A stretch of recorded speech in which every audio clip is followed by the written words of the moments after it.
వాడికి ఇది అడ్డం పెడతాడు. పరమాత్మ ఎత్తుకెళ్ళలేదా? పరమాత్మ 7 రోజుల పాటు గోవర్ధనగిరి ఎత్తాడు రా నాయన, నువ్వు కూడా ఎత్తితే 80 మందిని ఎత్తుకెళ్ళి తప్పులేదు. ఆహా, అది కుదరదు. మళ్ళా ఈ దిక్కుమాలిన కంపారిజన్స్. అందుకే మన దృష్టిని బట్టి మనకి సృష్టి కనపడుతుంది. లోపం దృష్టిలో ఉంది కానీ సృష్టిలో లేదు. ధర్మణ్యమూర్తి అంటే గాంధారి చెప్పింది, యతో ధర్మస్తతో కృష్ణ. కృష్ణుడు ఉన్నాడు అంటే అక్కడ ధర్మం ఉన్నది. ధర్మం ఉన్న చోటే కృష్ణుడు ఉంటాడు. ధర్మం ఎక్కడుంటుందో అక్కడే జయం ఉంటుంది అని చెప్పింది గాంధారి. అది కృష్ణతత్వం అంటే. అందుకనే ఎవరికి పడితే వాళ్ళకి కృష్ణ పరమాత్మ యందు అంత ఆరూఢ భక్తి కలగదు అని చెప్పింది శాస్త్రం. రాముడి మీద తొందరగా మనం వెళ్ళిపోతాం, కృష్ణ భక్తి అంత తొందరగా కుదరదు. ఎందుకు కుదరదు అన్నారు వ్యాసుల వారే చెప్పారు, నరాణాం క్షీణ పాపానాం కృష్ణే భక్తి ప్రజాయతే. ఎవరికి పరమాత్మ అయిన కృష్ణుడు యందు భక్తి కలుగుతుంది అన్నారు. ఇక ఎవరికి మరుజన్మ లేదో వాడికి మాత్రమే పరమాత్మ అయిన శ్రీకృష్ణ ప్రభువు యందు ఆరూఢమైన భక్తి కలుగుతుంది అన్నారు.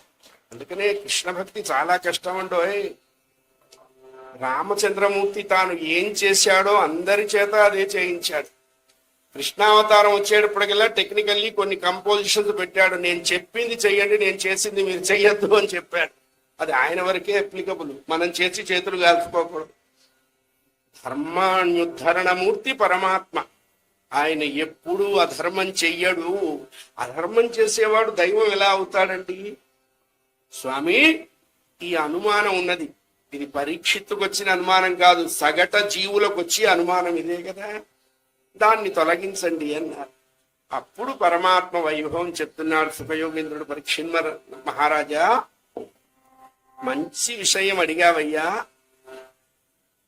ధర్మానికి గ్లాని కలిగినప్పుడు పరమాత్మ అవతారాన్ని ధరిస్తాడు.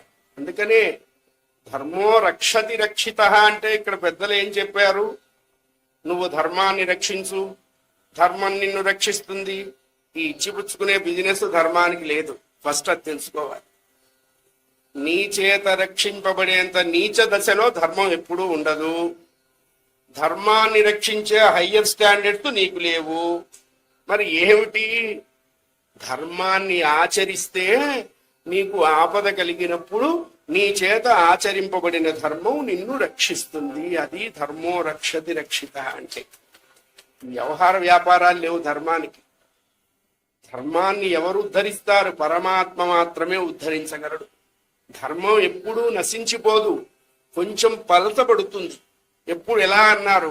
ఎండాకాలంలో నదికి ప్రవాహ వేగం తగ్గినట్టుగా దుర్మార్గులు ఎక్కువైనప్పుడు ధర్మం కొంచెం ప్రకాశం తగ్గి ఉంటుందయ్యా.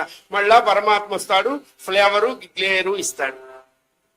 అటువంటి పరమాత్మ తన యందు కేవల భక్తి విశ్వాసాలతో ఉన్నటువంటి రుక్మిణి అనేటువంటి ఒక కన్యను తాను చేకొని తీసుకెళ్ళాడయ్యా. అంతే. ఎవరి వస్తువు వాళ్ళు జాగ్రత్తగా తీసుకెళ్తారు. ఆ వస్తువు ఎందుకు తీసుకెళ్ళాడు పరమాత్మ అన్నారు. ఆ వస్తువుకి పరమాత్మ తప్ప వేరే ధ్యాస స్పృహ లేవు కాబట్టి ఆ వస్తువు ఆయన తీసుకెళ్ళాడు. అది పరమాత్మ యందే సంపూర్ణమైన విశ్వాసం ఉన్నవాణ్ణి ఎప్పుడూ పరమాత్మ విడిచిపెట్టడు. అదే గుర్తుపెట్టుకోవాలి. మన ఉచ్ఛ్వాస నిశ్వాసలు ఆయన యందు విశ్వాసాన్ని ప్రకటిస్తూ ఉండాలి. అది అంత తీవ్రమైన భక్తి ఉండాలి. అందరినీ కాపాడుతానని ఆయన ఎక్కడా చెప్పలా. మనం తీసుకుంటున్నా మనకి తగ్గటువంటి విశేషాలుగా. అనన్యా చింతయంతో మాం ఏ జనా పర్యుపాసతే తేషాం నిత్యాభియుక్తానాం. తర్వాత ఏంటండి?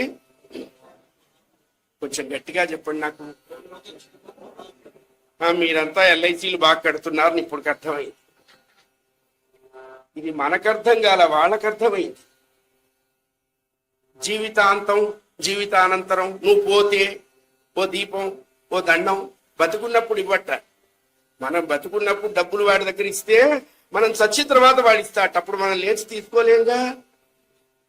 అదే చెప్పింది పరమాత్మ. ఏ జనాః అనన్యాః పర్యుపాసనా స్థితి ద్వారా చింతయంతో మాం. వాళ్ళ ఉచ్ఛ్వాస నిశ్వాసంలో నేను కనపడుతూ ఉండాలి. అలాంటి వాళ్ళ యోగాన్ని క్షేమాన్ని నేను రక్షిస్తాను. యోగం అంటే ఏమిటి అన్నారు. ఇక్కడ మళ్ళా వేదాంతంలో మంచి మాట చెప్పారు.